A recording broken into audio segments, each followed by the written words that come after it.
Hey team, I was hoping to go live with you guys and share this, but I'm still having issues with Streamlabs, still having issues with Facebook and Chrome and privacy. Facebook, I won't go into it. So last week I did a video about planting seeds and really the importance of planting seeds now in your business, especially if you're just getting started or you're 1 to 2 years in. You're probably already doing a bit of this, but just thinking about what are seeds I can plant today with potential clients and potential people in my network, because not everyone's going to be ready to buy from you right now. And I've mentioned this before, but if you meet with 10 people, about 5 of them are going to say no, 2 are going to say yes, and 3 are going to say yeah, maybe, but in 90 days to 2 years, right? So what I thought I'd share with you guys today is 3 ways to grow your network and to be more useful for your network, because you've probably heard this before, but your network is your net worth. What that means is the more people that know, like, and trust you, the more work's going to come your way, right? Because if people know who you are, then they're going to be open to working with you. If they've heard your name before, they're going to be way more warmed up than if they've never heard of you and you're just reaching out to them cold. Now, something I learned super early on was from a book back here, which I was going to try and find for you guys, but don't worry about it.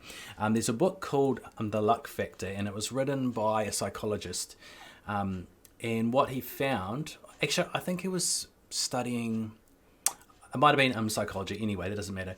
What he was studying is what makes people lucky. And one of the things that he found is that people that get more opportunities in life and are luckier are people who know more people. What that means is they're surrounding themselves with a bigger network of people who can potentially help them. Because what you'll find, what you've probably found already, is the more people who know you, the more people are thinking of you first when it comes to whatever it is you do. If you're designing logos, if you're doing brand strategy, whatever it is you're doing. So what I'd share with you today is just 3 ideas about how you can start to grow your network, and three I guess, kind of ways of thinking about how to use your network and why it's important. So first off, let me just say your network is number 1. If you're just getting started or if you've been going for a little while now, your network is the number 1 thing that you need to be thinking about. You need to be thinking about, how can I get in front of more people so more people know who I am? I can plant seeds with them now that are eventually going to germinate and create those beautiful soft fluffy trees I talked about last week. One of the ways that you can do this is just so simply being of value, okay? So one of the things that we teach our clients is to always think of their clients first. And one of the ways you can do that is by going, okay, I've got a really good client and I'm doing like a rebrand for them, say, but I know they really need a new website too. So it's thinking about, how can I look for opportunities for colleagues of mine to refer them to my clients? Because here's the thing, a lot of people think that referring your friends, it's just I guess what we call in New Zealand an old boys network, and what that means is you're referring people just because they're friends. You don't know if they're going to do a good job, right? But one of the ways you've got to switch your mindset around that is simply by thinking like this. Your clients, they're coming to you for one specific skill or service, right? They may need a whole host of other things, right? And if you don't give them some guidance as to someone else who could do a really good job for them, say it was building a new website for them, right?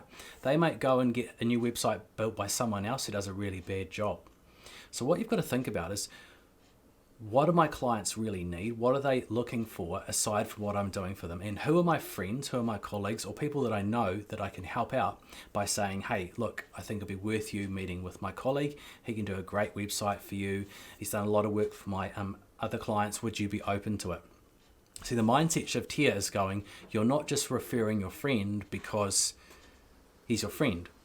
You're referring him and adding value to your client by saying, look, I'm a consultant, I'm an advisor, I'm doing this part of the job for you.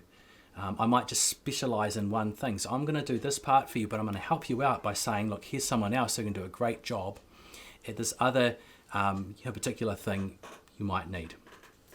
So just thinking of ways that you can add value to your clients. And inadvertently, you're growing your network and adding value to your network by being someone who connects people. They say that someone who has a really big network and helps other people to connect, and they call them a super connector. I think that came from Malcolm Gladwell, who's an amazing writer. So a super connector is someone who knows a lot of people and makes connections. He connects people. If it's clients and providers, that's one thing. That's what I'm talking about today. So just thinking, how can I connect more people in my network? How can I grow my network and help out my colleagues with jobs, which inadvertently helps out my clients? So that's one way you can start to grow and foster your network. Another way that I really like, that I've recently started really putting a lot of focus on, is gratitude. Now, this is a technique I learned from my coach, but I've kept it kind of simple for you guys. And I think it's a really simple thing you can do. And you're probably already doing this to some extent. But when you're listening to me explain what this is, just think, how could I actually make that happen every day? Because remember, it's repetition. It's the things you do every day that are going to move the needle faster in your business. So just think about, if you're doing this already, think about, how can I put that into my routine? What that simply is, this is super simple, is, it seems like common sense, but a lot of people don't do it. Say you've got a Insta profile, right? Or maybe Facebook, but let's just say it's Insta. So you're getting people going, hey, thanks. Oh, sorry. They're going, hey, I like that post. Hey, I'll leave a comment on your post. Hey, I'll give you a follow. Now, this works if you've got a large following or a small following, and if you're using hashtags correctly and you're getting reach, it works even better. But being grateful for the people who support you is really the root of this. One way to grow your network and start to plant more seeds with potential clients is just to simply acknowledge them. So you might do a post and you get 50 likes, right? And of course, that took its time, sorry about that.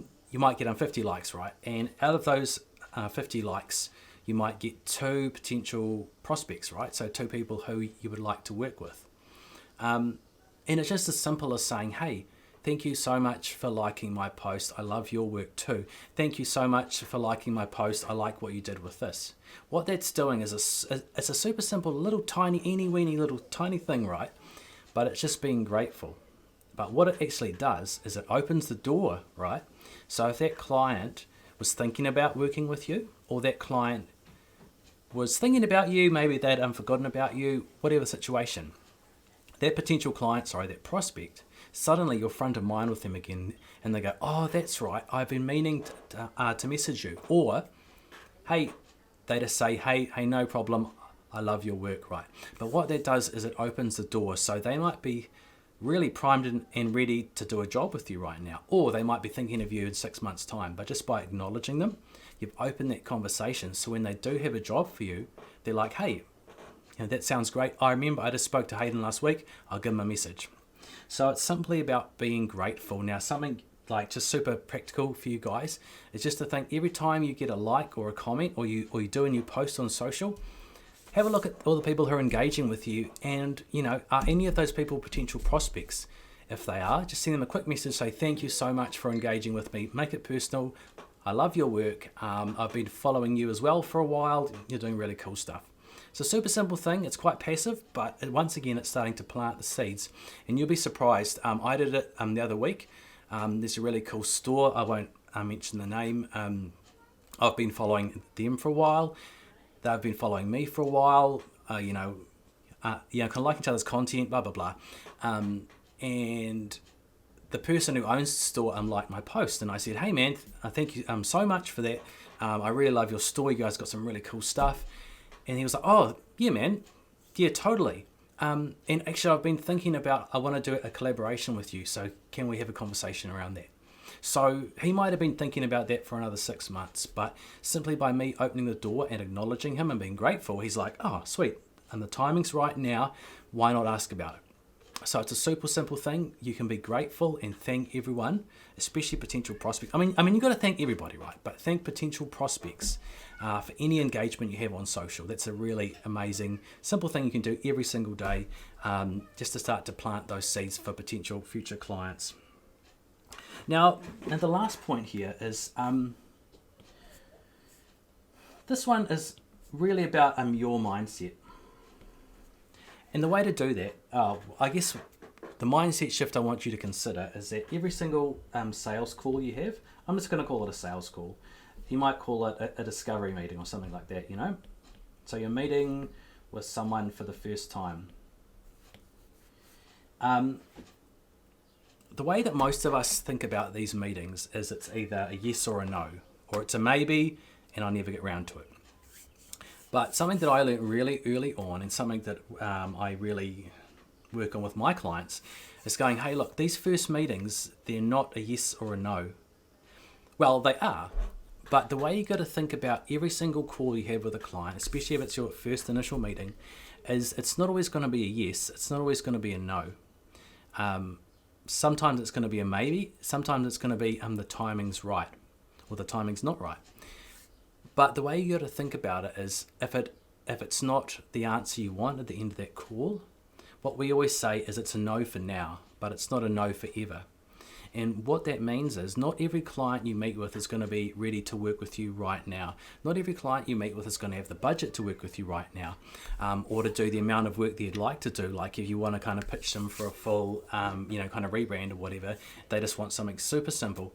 And even though they need, the full brand, that's all they have the money for, right? So you give them the solution, and that's what it is. That's the start of a relationship, okay? But even if they say no, and they say, no, we can't afford you right now, that's the start of a relationship.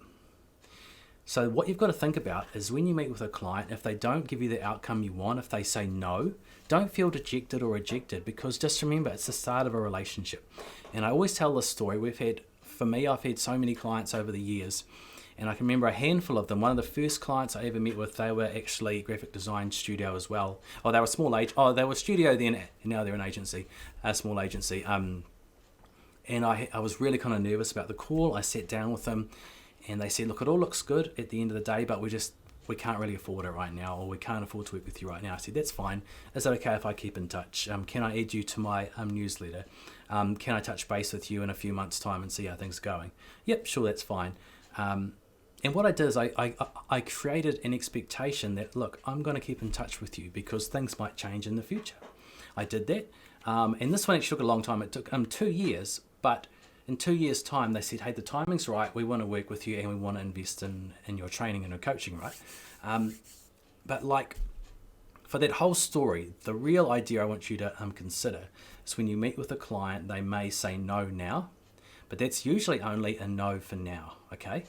It's not a no forever, because if you look after your potential clients and your prospects and you keep in touch with them, the timing may be right in the future, but that's up to you. You need to stay in front of them. Part of that is by being ungrateful, like I said. Part of that is by adding value to them when you can, referring people you know.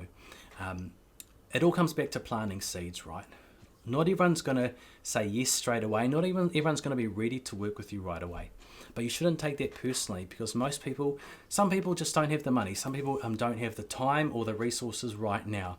But it's up to you to foster that relationship, okay? Put the work in, and eventually when the timing's right, what you'll find is a lot of people who have said no to you today will come around, and they'll be those people who are the 90-day to 2-year buyers. And what you'll find is if you have enough of those, they all start to slot in, and then you all of a sudden find your calendar's full of really amazing clients. So I hope that was useful, guys. I've gone on a bit long, but those are just 3 ways that you can start to think about building relationships and understanding how relationships work in business. We've built our business over the last 20 years based on relationships, based on integrity, and are based on doing a good job for our clients.